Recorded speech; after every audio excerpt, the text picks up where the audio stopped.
اللہ تبارک و تعالیٰ کے فضل و احسان سے ہم سورہ فاتحہ کی تفسیر پڑھ رہے ہیں، اور اس میں آج ہم چوتھی آیت پڑھنا ہے۔ تو آئیے شروع کرتے ہیں۔ اعوذ باللہ من الشیطان الرجیم، بسم اللہ الرحمن الرحیم۔ ایاک نعبد و ایاک نستعین۔ اللہ تبارک و تعالیٰ اس آیت کریمہ میں یہ درمیانی آیت ہے، ایاک نعبد و ایاک نستعین۔ یہ سورہ فاتحہ میں سورہ فاتحہ 7 آیتیں ہیں اجماع کے ساتھ، یعنی کسی کا اس میں اختلاف نہیں ہے کہ آیتیں اس کے ساتھ ہیں۔ 7 آیتوں میں یہ درمیانی آیت ہے، چوتھی نمبر، اوپر 3 ہے اور نیچے 3 ہے۔ پہلے اس کا معنی بیان کرتے ہیں۔ سب سے پہلا لفظ ہے اس میں ایاک۔ ایاک استعمال ہوتا ہے تجھ ہی کو، تجھ ہی کو، تیرے ہی ساتھ، اس طرح کے معنی میں ایاک آئے گا۔ نعبدو، نعبدو نون جو ہے یہ ہم کی طرف بتا رہا ہے، عین بے دال تو عبادت ہے، عبد یعبدو سے عبادت۔ نعبدو ہم عبادت کرتے ہیں، ایاک نعبدو۔ اب کاف ایک حرف ہے جو بعد میں آتا ہے عربی زبان میں۔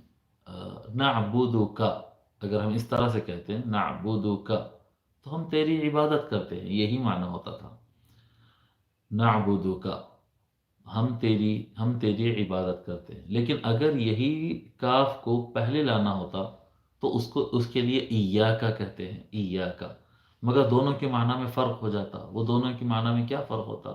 فرق اس طرح سے ہوتا ہے کہ نعبدو کا ہم تیری عبادت کرتے ہیں، ایاکا نعبدو ہم تیری ہی عبادت کرتے ہیں۔ یہ نعبدو کا تو ہم تیری عبادت کرتے ہیں، اور کسی اور کی بھی کرتے ہیں، کسی اور کی بھی کرتے ہیں، کسی اور کی بھی کرتے ہیں، تو اس میں بڑی گنجائش رہتی ہے۔ نعبدو کا اگر کہیں گے تو اس میں گنجائش رہے گی، لیکن جب ایاک نعبدو کہتے ہیں تو پھر اس میں کسی اور کی گنجائش نہیں رہتی۔ ایاک نعبدو، پھر آگے فرماتے ہیں وَإِيَّاكَ نَسْتَعِينُ، اور ہم، اب ایاک کا معنی یہاں پر ہو گیا حصر، جی، نستعین، نستعین استعانت سے، استعانت مدد طلب کرنا، کسی سے مدد مانگنا۔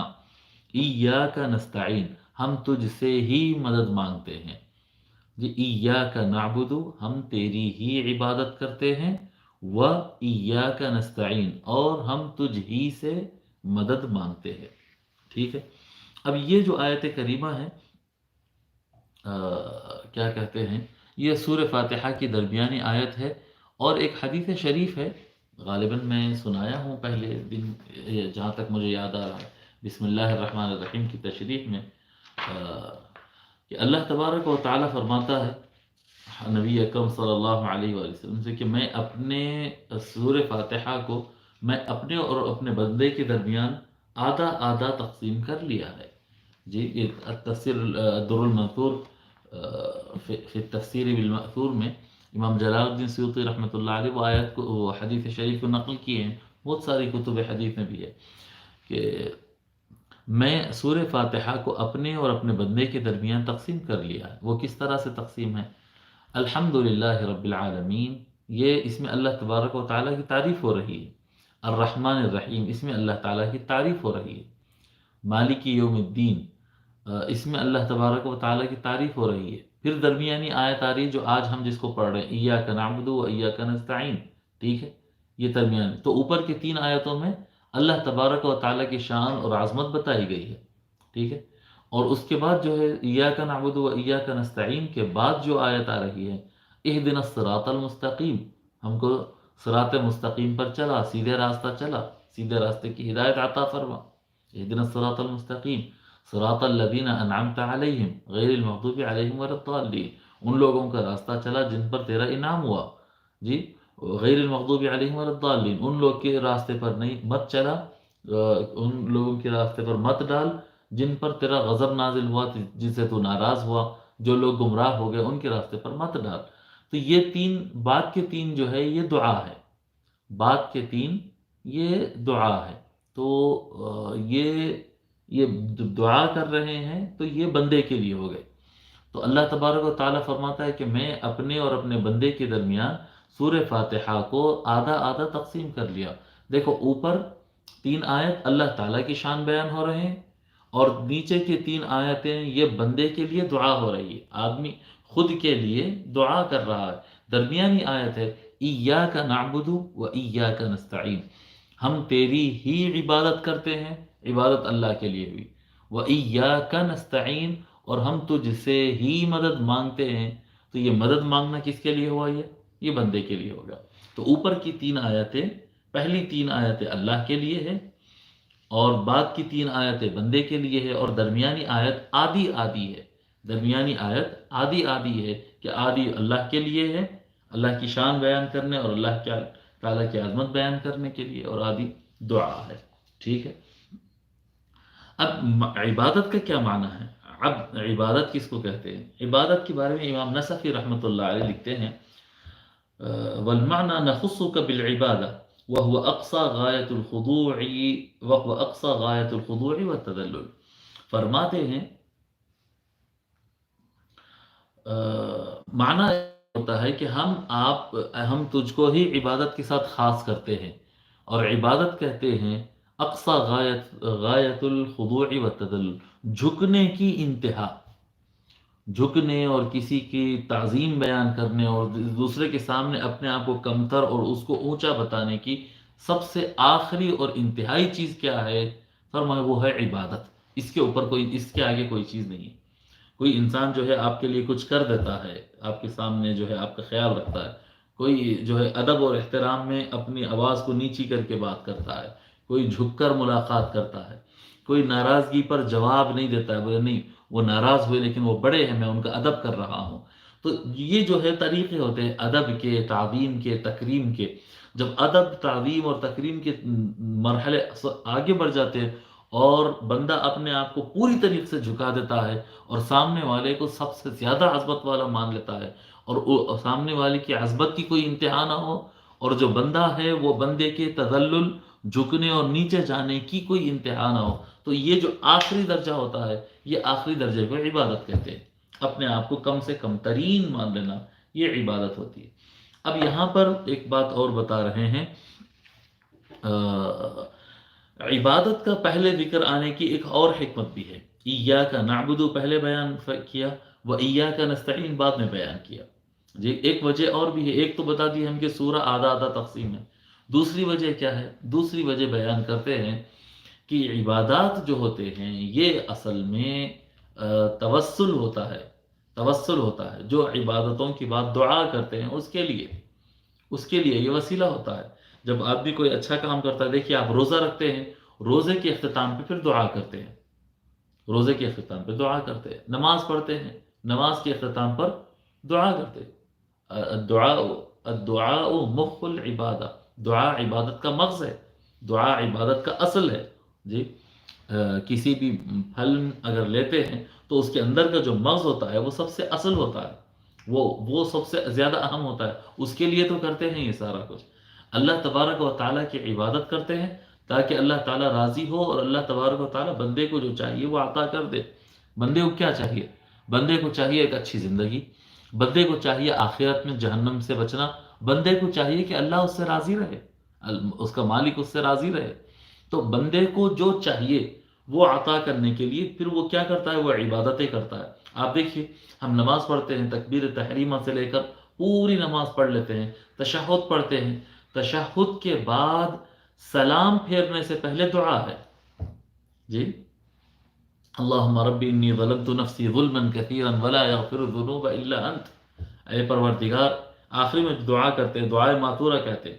تشہد اور درود ابراہیم پڑھ کر اب نماز کو ختم کرنا ہے تو اس سے پہلے دعا ہوتی ہے، دعائے معطورہ پڑھتے ہیں. اور یہ بھی آپ لوگ کو معلوم ہونا چاہیے کیونکہ ہم سیریل وائز درس پڑھ رہے ہیں، تو یہ میں آپ کو بات بتا دوں کہ دعائے معطورہ جو مشہور ہم پڑھتے ہیں، ایسا نہیں ہے کہ یہی دعا پڑھنا ہے.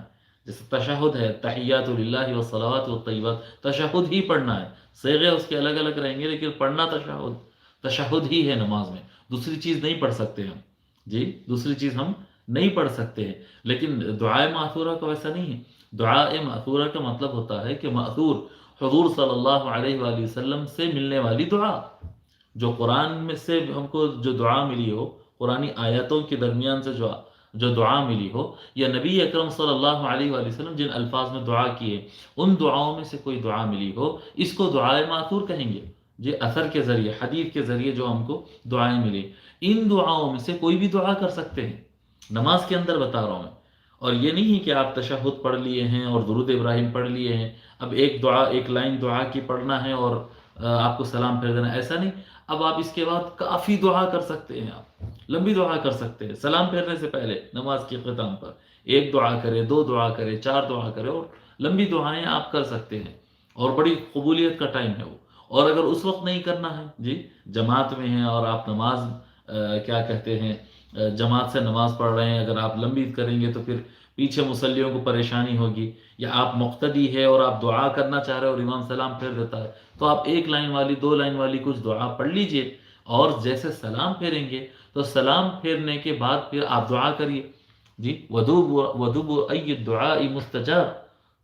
صحابہ پوچھے یا رسول اللہ، دعا کی قبولیت کا سب سے بہترین ٹائم کیا ہے؟ جی کس وقت دعا قبول ہوتی ہے؟ تو آقا صلی اللہ علیہ وآلہ وسلم فرمائے جوف اللیل الاخر. جی رات کے آخری حصے میں دعا بہت جلدی قبول ہوتی ہے. ودبر الصلوات المکتوبات او دبر الصلوات الخمس، او کما قال علیہ الصلوۃ والسلام، کہ یہ 5 وقت کی جو نماز ہوتی ہے، نماز ختم ہوتے ہی جو ٹائم آتا ہے، آپ سلام پھیرنے کے بعد جو وقت آتا ہے، وہ وقت جو ہوتا ہے یہ سب سے زیادہ قبولیت کا ہے. تو یہ کیا ہو رہا ہے؟ یہ عبادت کے بعد فوراً دعا کی جا رہی ہے. اور آقا صلی اللہ علیہ وآلہ وسلم فرما رہے ہیں، کیا فرما رہے ہیں؟ آقا صلی اللہ علیہ وسلم فرما رہے ہیں کہ یہ جو دعا ہے آخری میں، یہ اصل عبادت ہے، یہ اصل عبادت ہے. تو بندہ عبادت کرتا ہے تاکہ اس کی طلب اور اس کی مانگ جو اللہ کے سامنے ہاتھ پھیلانا چاہتا ہے وہ اور مانگنا چاہتا ہے، وہ قبول ہو جائے، وہ قبول ہو جائے. ٹھیک ہے؟ تو ایاک نعبد و ایاک نستعین، تو پہلے عبادت ہے، اور اچھا پھر عبادت کیا ہو جاتی ہے؟ یہ دعا کے قبول ہونے کا ذریعہ بن جاتی ہے. دعا کے قبول ہونے کا، ہم قرآن کریم پڑھتے ہیں، قرآن کریم پڑھ کے قرآن مکمل کرتے ہیں، اس کے بعد قرآن دعا کرتے ہیں. نماز پڑھتے ہیں تو دعا کرتے ہیں، روزہ کرتے ہیں تو دعا کرتے ہیں، حج کرتے ہیں تو دعا کرتے ہیں. جی درود شریف پڑھتے ہیں، درود شریف تو ایسے خود ہی دعا ہی ہے. جی اللہم صلی جب کہتے ہیں تو اللہ تعالیٰ سے مانگ رہے ہیں کہ اے اللہ رحمت نازل فرما، درود اور صلوات بھیج. ٹھیک ہے؟ تو وہ تو نبی صلی اللہ علیہ وسلم اور ان کے اہل بیت پر.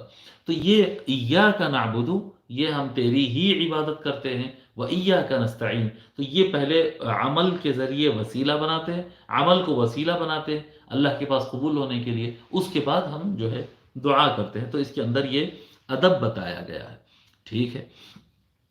اب اس میں جو دوسرا حصہ ہے ایاک نستعین، ایاک نعبد جب کہہ دیے ہیں ہم تیری ہی عبادت کرتے ہیں، تو یاد رکھے اسلام کے اندر اللہ تبارک و تعالیٰ سے اللہ تبارک و تعالیٰ کے ساتھ کسی اور کو شریک کرنا، یا اللہ تعالیٰ کے برابر کسی کو سمجھنا، یا اللہ تبارک و تعالیٰ کو چھوڑ کر کسی کی عبادت کرنا، یہ شرک کہلاتا ہے. جی اللہ تعالیٰ کے ساتھ کسی کی عبادت کرنا، شریک کرنا، یہ شرک کہلاتا ہے، اور شرک کے لیے کوئی گنجائش نہیں ہے اسلام میں. جی ایاک نعبد، ہم تیری ہی عبادت کرتے ہیں، یعنی تیری ہی عبادت کرتے ہیں، بس کسی اور کی نہیں کرتے. کفار کیا کرتے تھے قدیم زمانے میں، جو آج بھی کرتے ہیں، وہی نظریہ ہے وہ لوگ کا، اکثریت کا، اکثر مشرکین کا. کیا نظریہ ہے؟ ان کا نظریہ ہے کہ ما نعبدهم الا لیقربونا الی اللہ زلفا. ہم کیوں کرتے ہیں ان کی عبادت؟ ہم جو پتوں کی، درختوں کی، الگ الگ قسم کے بتوں کی اور مورتیوں کی ہم جو پوجا کرتے ہیں، کیوں کرتے ہیں؟ الا لیقربونا الی اللہ زلفا، تاکہ یہ بت ہم کو اللہ کے قریب پہنچا دے، اللہ کے قریب پہنچا دے. اللہ تک تو ہم نہیں پہنچ سکتے، تو اللہ تعالیٰ تک اپنی بات رکھنے کے لیے اور اللہ تبارک و تعالیٰ سے تک اپنی بات منوانے کے لیے ہم ان کو واسطہ بنا دیتے ہیں. یہ بتوں کی ہم پوجا کرتے ہیں، اور پھر یہ جو ہے کیا کہتے ہیں، ہندو عقیدہ ہے نا، ہندو عقیدہ ہے کہ جو بہت نیک بندہ ہوتا ہے اور وہ بھگوان کی پوجا کرتا ہے، اور پوجا کرتے کرتے کرتے ایک ایسا لیول آ جاتا ہے اس کا کہ بھگوان اس کے اندر سما جاتا، اب یہ خود بھگوان بن جاتا. جو کیا کہتے ہیں، جو پجاری تھا، جو بہت بڑا پجاری ہے، وہ خود بھگوان بن جاتا ہے. اب وہ جو پجاری ہے وہ بھگوان کی پوجا کرے گا، اور اس کے جو بھکت رہتے ہیں وہ اس کی بھکتی کریں گے، اس کی پوجا کریں گے. سمجھ میں آ رہی بات؟ یہ جتنے بھگوانوں کی تعداد ان کے پاس ہے، ان کی اپنی آئیڈیالوجی ہے، ہم کو کیا کرنا ہے ان کو، ان کی اپنی سوچ ہے، لیکن اسلام میں اس کی گنجائش نہیں۔ اسلام میں خدا کسی کے اندر ایسے سما جاتا ہے، ایسا نہیں ہے۔ حلول، اس کو عقیدہ حلول کہتے ہیں، ہے لام واو لام، حلول سما جانا، کہ خدا میرے اندر سما گیا، یہ نہیں، ہمارے پاس نہیں ہوتا یہ۔ بعض لوگ ایسا سمجھتے ہیں کہ محی الدین ابن عربی، خاص طور پر یہ ہمارے وہابی بھائی جو ہوتے ہیں نا، اہل حدیث بھائی وغیرہ، یہ جو سعودی اور نجدی افیکٹڈ جو بھائی ہوتے ہیں ہمارے، وہ حضرات بہت جلدی سمجھتے ہیں کہ وہ سمجھتے ہیں کہ حضرت محی الدین ابن عربی رحمۃ اللہ علیہ کا، محی الدین ابن عربی شیخ اکبر رحمۃ اللہ علیہ کا یہی عقیدہ تھا کہ خدا جو ہے بندوں کے اندر حلول کر جاتا ہے، یا صوفیہ کا، اللہ کے یہ طریقت اور صوفیہ، یہ قادری، چشتی، نقشبندی، یہ جو سلسلے کے لوگ ہیں، صوفیہ کرام جو ہوتے ہیں، صوفیہ والوں کی یہی عقیدہ ہے کہ خدا بندوں کے اندر سما جاتا ہے۔ عجیب عجیب سوچ ہے یہ لوگ کی، خدا بندے کے اندر سما جاتا ہے، تبھی جو ہے وہ ولی ایسا ہو جاتا ہے، ویسا ہو جاتا ہے، وہ دینے کے لائق ہو جاتا ہے۔ اس لیے بہت سارے لوگ جو ہے درگاہوں کو جاتے ہیں تو یہ شرک ہے، شرک ہے، درگاہ کو جا کے وہ جھکتا ہے تو وہ مطلب سجدہ کر رہا ہے، لہذا یہ شرک ہو گیا۔ ان کا جو گڑبڑ رہتی نا، یہ شرک ہو گیا، شرک ہو گیا، شرک ہو گیا، خواجہ کا نام لیتے شرک ہو گیا، غوث پاک کا نام لیتے شرک ہو گیا۔ ان کی جو یہ مینٹالٹی، وہ لوگ یہ سمجھتے ہیں کہ یہ جو ہمارے ہندو بھائیوں کا عقیدہ ہے یا اوروں کا عقیدہ ہے کہ بھگوان کیا اللہ کسی انسان جب بہت عبادت کرتا ہے تو وہ انسان کے اندر سما جاتا ہے، اور باقی انسان اب وہ اللہ کی عبادت کرے گا، اور باقی بندے جو اس کے ماننے والے ہیں وہ اس کی عبادت کریں گے۔ جی، اس طرح سے اس کی عبادت کریں گے تو پھر اللہ کی یہ عبادت کریں گے تو ان کی طلب پوری ہوگی۔ اللہ اکبر، اللہ اکبر، انا للہ و انا الیہ راجعون۔ یہ بالکل شرکیہ عقیدہ ہے، ایسا اہل سنت والجماعت میں اور ایسا صوفیاء کرام کا بالکل اس طرح سے عقیدہ نہیں ہے۔ یہ بالکل یہ سمجھے ہی نہیں، یہ اہل سنت والجماعت کو ٹھیک سے پڑھے نہیں۔ اہل سنت والجماعت سے زیادہ مضبوط اور صحیح عقیدہ کسی کا نہیں، کسی کا نہیں۔ اتنے مضبوط موحد، اتنے مضبوط توحید والے ہوتے ہیں، کیا کہتے ہیں، اولیاء اللہ اور صوفیاء کرام کا منہج۔ اس سے متعلق جو ہے سیدی بحر العلوم محمد عبد القدیر صدیقی رحمۃ اللہ علیہ کچھ باتیں لکھی ہے جو تھوڑا سمجھنا پڑے گا۔ اس آیت کی تشریح میں حضرت قبلہ بہت زیادہ لکھے ہیں، جو کہ آج جو ہے صرف ایاک نعبد و ایاک نستعین کی آیت آج مکمل نہیں ہو سکتی۔ اس کے بارے میں حضرت نے بہت لکھا ہے، میں تھوڑا سا ڈیٹیل میں سمجھانا چاہوں گا کیونکہ یہ ہمارے عقیدے کا مسئلہ ہے، یہ ہمارے عقیدے کا مسئلہ ہے۔ ایاک نعبد، ہم تیری ہی عبادت جب کہتے ہیں تو ہم تیری ہی عبادت کرتے ہیں، اسلام میں کسی اور کی عبادت کی گنجائش سرے سے ہے ہی نہیں، جی سرے سے ہے ہی نہیں۔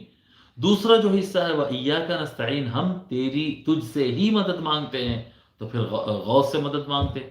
المدد یا علی کہتے ہیں، جی المدد یا علی کہتے ہیں، یا غوث اعظم کہتے ہیں، یا غریب نواز کہتے ہیں، تو پھر یہ سب کو پکارنے کی کیا ضرورت ہے؟ صرف اللہ کو پکارو نا، صرف اللہ تبارک و تعالیٰ سے مدد حاصل کرو۔ یا غوث اعظم کہنا، یا غریب نواز کہنا، یا بندہ نواز کہنا، جی ان کو پکارنا اور ان سے مدد حاصل کرنا، یہ شرک ہے، یہ شرک ہے۔ ان کو جا کر بولنا کہ ہمارے کام آسان کر دو، ان کو جا کر بولنا کہ ہم کو بچہ دے دو، ہم کو شفا دے دو، یہ سب شرک ہے، شرک ہے، شرک ہے۔ اچھا شرک ہے تو آؤ تھوڑا سا اس کو اسٹڈی کرتے ہیں۔ وجود جو ہوتا ہے نا، وجود، ایگزسٹنس جو ہے، وہ تین قسم کا ہوتا ہے۔ وجود تین قسم کا ہوتا ہے، ایک کو کہتے ہیں واجب الوجود، ایک کو کہتے ہیں ممتنع الوجود، اور ایک کو کہتے ہیں ممکن الوجود۔ اگر نوٹ بک ہے سامنے تو نوٹ کر لیجئے اس کو۔ ایک کو کہتے ہیں واجب الوجود، واجب الوجود کہتے ہیں وہ چیز جو ہے اور ہمیشہ سے ہے، ہمیشہ سے ہے، ہمیشہ رہے گی، کوئی ایک لمحہ بھی ایسا نہیں آئے گا کہ یہ نہیں ہے، ایسا کہا جائے، ایسا نہیں ہو سکتا، یہ نہ ہو ایسا ممکن ہی نہیں ہے، وہ ہمیشہ سے ہے، ہمیشہ رہے گا، ہمیشہ ہی، جیسے اللہ تعالیٰ، یہ اللہ تبارک و تعالیٰ کا وجود واجب الوجود ہے، اللہ تعالیٰ واجب الوجود ہے، ہر وقت ہے، ہمیشہ سے ہے اور ہمیشہ رہے گا، کوئی لمحہ اس کے بغیر نہیں ہوگا، تو اللہ تبارک و تعالیٰ واجب الوجود ہے۔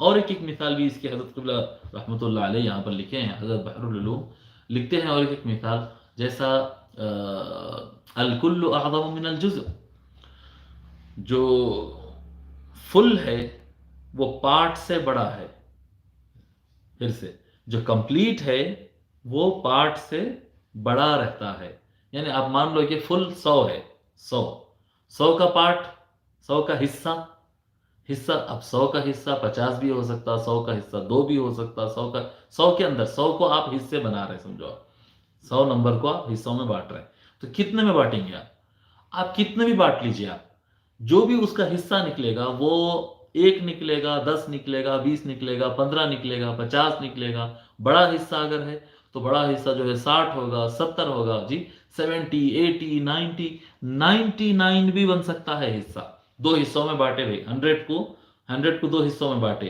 ایک طرف 1 ہے، ایک طرف 99 ہے، تو 99 تو بہت بڑا حصہ ہے، مگر 100 سے بڑا ہو سکتا ہے کیا؟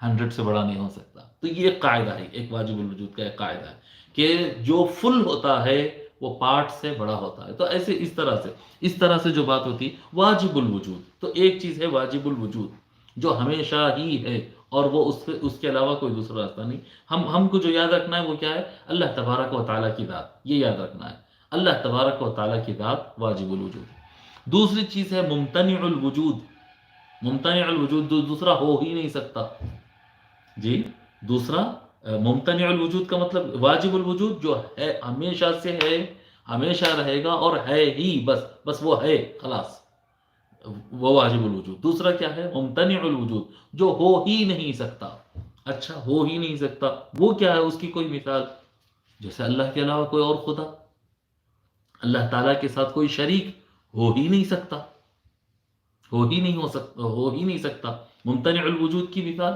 ممتنع الوجود جزء جو ہے پارٹ وہ کبھی کل سے بڑا ہو نہیں سکتا، پارٹ جو ہے وہ کل سے بڑا ہو ہی نہیں سکتا، یہ ممتنع الوجود ہے، یہ ممکن نہیں ہے، ٹھیک ہے۔